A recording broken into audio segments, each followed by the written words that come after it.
तुम्हारे माता पिता ही तुम्हारे दुश्मन है। जिस दिन इस बात को तुम समझ गए, तुम आजाद हो जाओगे। तुम उस घर में डर से छिपे हो कि मैं बाहर जाऊंगा तो क्या होगा, कैसे मैं इस घर से निकलूंगा, कैसे अपने माँ बाप को छोड़ूंगा। इमोशन में बहते रहो, अपने माता पिता के बारे सोच सोच कर रोते रहो। छोड़ दो इस माता पिता को, लात मारो इस माता पिता को। लात मारने का ये मतलब नहीं है कि पैर से लात मारो। लात मारने का मतलब यह है कि तुम उनके विचारों को लात मारो। तुम्हारे माता पिता पुराने हो चुके हैं, वो पुराने ख्यालों की बातें करेंगे। बचपन से तुम्हें सरकारी स्कूल में डालकर सबसे पहले पढ़ाया, जो कि नहीं पढ़ाना चाहिए था। बचपन में तुम सपना नहीं देखते थे। जब बसों में बाकी लड़के स्कूल जाते थे, तुम्हारे मन में ख्याल नहीं आता था कि मैं भी उस बस में स्कूल जाऊं, अच्छी नॉलेज लूं, अच्छी पढ़ाई करूं।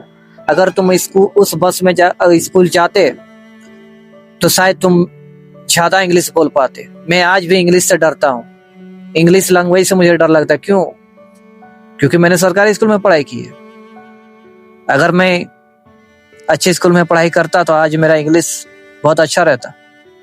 हालांकि इसको मैं अपने से ठीक कर सकता हूँ और कर भी लूंगा आगे चल के, लेकिन बचपन में ही मेरा ये ठीक हो जाता। बहुत से लड़के बचपन में ही इंग्लिश सीख जाते हैं, लेकिन मैं नहीं सीख पाया। अभी तो मेरा दिमाग चंचल है ना, उस चीज को ऑब्जर्व करने में समय लेगा। भले ले लेगा, मैं जानता हूँ, अगर उस पर पूरी तरह ध्यान लूं तो ले लेगा। लेकिन माता पिता का कर्तव्य होना चाहिए ना कि सही स्कूल में हम लोगों को पढ़ाए, ताकि हमारा नॉलेज अच्छा हो। जब तुम चोर के एरिया में रहोगे तो चोर बनोगे, विद्वान के साथ घूमोगे तो विद्वान बनोगे। तुम्हारे अपने ही माता पिता, 3 बच्चे हैं, 3 भाई हो तुम लोग। छोटे के साथ अलग व्यवहार करेंगे, बड़े के साथ अलग व्यवहार करेंगे, मंझले के साथ अलग व्यवहार करेंगे। अगर तुम लड़की हो तो बड़ी लड़की के साथ अलग व्यवहार करेंगे, छोटी लड़की के साथ अलग व्यवहार कराएंगे। बड़ी लड़की को ज्यादा काम नहीं देंगे, छोटी लड़की को ज्यादा काम करवाएंगे। और तुम्हें लगता है कि घर का काम करना महानता होता है। तुम अंदर ही अंदर प्राउड फील करते हो कि मैं पूरा घर को संभालती हूँ, मैं पूरा घर को चला रही हूँ। तो ये तुम्हारी सबसे बड़ी बेवकूफी है। कभी तुम्हारा नाम नहीं होगा। अगर तुम कुत्ते की तरह घर में काम करती हो तो कभी नाम नहीं होगा। अपने लिए जीना सीखो, इस घर से आजाद हो जाओ। ये घर तुम्हारे लिए नहीं बना। ये सब तुम्हें बचपन में डाल दिया गया कि 21 साल में शादी कर लो, ससुराल में जाके रहो, सरकारी नौकरी वाला लड़का ढूंढो। ये सब बचपन से डाला जाता है। अगर सच में सरकारी लड़की मिलने से सरकारी लड़के मिलने से अगर लाइफ चेंज हो जाती, लाइफ में खुशियां आ जाती, तब तो तलाक कभी जिंदगी में होता ही नहीं।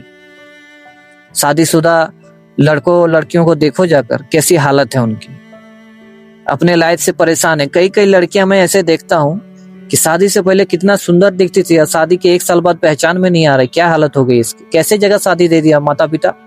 बताओ तुम, कैसे जगह शादी दे देता है? तुम्हारे ही माता पिता होते हैं ना, कैसी जगह शादी दे दी? बेचारे की जिंदगी की हालत खराब है। ना वो घर में रखते हैं, ना ससुराल वाले उसको ठीक से रखते हैं। घर वाले बोल देते हैं समाज के चक्कर में मैं नहीं रखूंगा, समाज के नियम के भरोसे चलते हैं। तुम्हारे बच्चे हैं भाई, तुम उसको घर में रखो। ससुराल में वाले तो बच्चों का नहीं ख्याल रख रहे, तुम रखो। तुमने उसको पैदा किया, ससुराल वाले के भरोसे छोड़ दिया समाज के चक्कर में। तो लड़कियों, इन माता पिता के चक्कर से निकलो। ये तुम्हें कभी आजाद नहीं होने देंगे और तुम्हारे हिसाब से जिंदगी नहीं जीने देंगे। देखना, तुम अगर कोई लड़का पकड़ा जाए ना रिलेशनशिप में, मान लो शादी हो या शहर हो, गांव हो या शहर हो, अगर पकड़ा जाता है तो उनको बोलते हैं लड़का बिगड़ गया है, जाने दो, इस उम्र में तो करेगा ही। अगर लड़की पकड़ी गई तो इसका शादी दे दो। ये क्या नियम है? लड़कियों का लाइफ नहीं होता क्या? उसके अंदर में हार्मोन नहीं होता क्या? वो जवान नहीं होते क्या? उसको मन नहीं करता बॉयफ्रेंड बनाने का? तुम्हारी माँ जब बचपन में थी, क्या उसने बॉयफ्रेंड नहीं बनाए थे? अब नहीं बनाए थे तो उसकी मजबूरी थी। अभी उस टाइम जमाना अलग था, अभी तो जमाना अलग है ना। लोग क्या बोलते हैं कि जैसा देश वैसा भेष। जैसा अपडेट जमाना है वैसा ही रहोगे ना, कि पुराने जमाने की तरह जाकर गाय बैल हल लेकर निकल जाओगे खेती करने। अभी तो नया जमाना ना, ट्रैक्टर से खेती हो रहा है, मशीनों से खेती हो रही है। तो जैसा नया जमाना आ रहा है वैसे तुम लाइफ को जियोगे ना। लेकिन तुम्हारे माता पिता अभी भी उसी जमाने में जी रहे हैं। अगर पैसों से तुम ज्यादा खरीदारी करोगे ना तो तुम्हारे घर वाले के नजर लग जाएंगे, तुम्हारे भाई का नजर लग जाएगा, कहाँ से इसके पास पैसे आ रहे हैं, तुम्हारे पिताजी का नजर लग जाएगा, बेटी इतना खर्चा क्यों कर रही हो।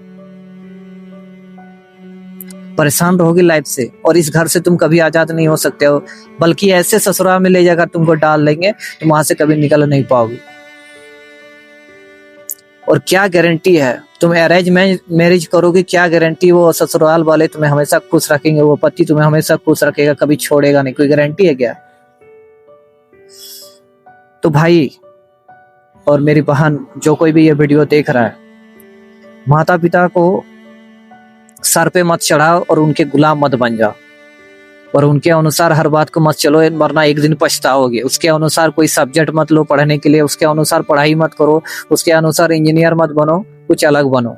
जो तुम्हारा दिल करता है वो बनो, जो तुम्हारा ड्रीम है वो बनो। अगर डांसर बनना चाहते हो डांसर बनो, सिंगर बनना चाहते हो सिंगर बनो, क्रिकेटर बनना चाहते हो क्रिकेटर बनो, नहीं तो एक दिन बहुत पछताओगे।